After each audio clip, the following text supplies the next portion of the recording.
પશ્ચિમ એશિયાના તણાવ વચ્ચે ભારતની ઉર્જા સુરક્ષા અકબંધ, કુશળ રાજદ્વારી પ્રયાસોથી કુદરતી વાયુ અને અશુદ્ધ તેલના જહાજો સુરક્ષિત રીતે ભારતીય બંદરો પર પહોંચ્યા. વડાપ્રધાન નરેન્દ્ર મોદીએ ઉપલા ગૃહમાં પશ્ચિમ એશિયાની પ્રવર્તમાન પરિસ્થિતિ અને તેના કારણે ઉદ્ભવેલા વૈશ્વિક આર્થિક પડકારો પર સત્તાવાર નિવેદન આપ્યું છે. તેમણે જણાવ્યું કે વિશ્વના સૌથી મોટા વ્યાપારી માર્ગો પૈકીના એક એવા હોર્મુઝ જળમાર્ગ પર સર્જાયેલી અસ્થિરતા વચ્ચે ભારત સરકાર સતત કાર્યરત છે.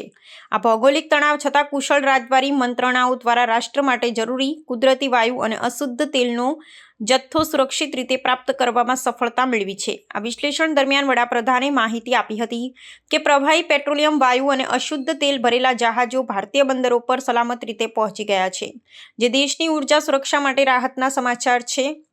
આ વ્યૂહાત્મક સિદ્ધિ પાછળ વિવિધ રાષ્ટ્રો સાથેના ગાઢ સંબંધો અને મધ્યસ્થીના પ્રયાસો જવાબદાર છે.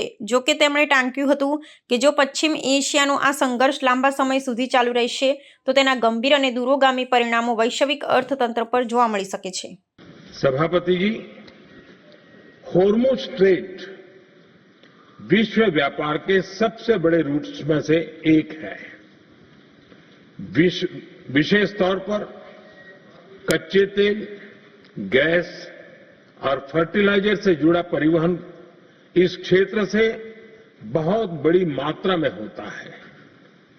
युद्ध के बाद से ही होर्मुज स्ट्रेट में जहाजों का आना जाना बहुत चुनौतीपूर्ण हो गया है. लेकिन विपरीत परिस्थितियों के बावजूद हमारी सरकार ने संवाद से, कूटनीति के माध्यम से रास्ते बनाने का प्रयास किया है. प्रयास ये है कि जहां से भी संभव हो वहां से तेल और गैस की सप्लाई भारत पहुंचे. ऐसी हर कोशिश के नतीजे भी देश देख रहा है. बीते कुछ दिनों में दुनिया के अनेक देशों से कच्चा तेल और एलपीजी से भरे जहाज भारत आए हैं.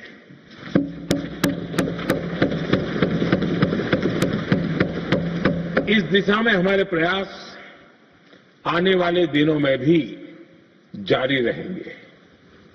सभापति जी, भारत का प्रयास है कि तेल हो, गैस हो, फर्टिलाइजर हो, ऐसे हर जरूरी सामान से जुड़े जहाज भारत तक सुरक्षित पहुंचे.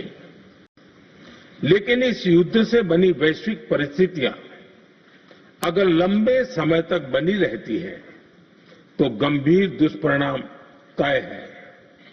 इसलिए भारत ने अपनी रेजिलियंस बढ़ाने के लिए जो भी प्रयास बीते वर्षों में किए हैं उनको और गति दे रहा है.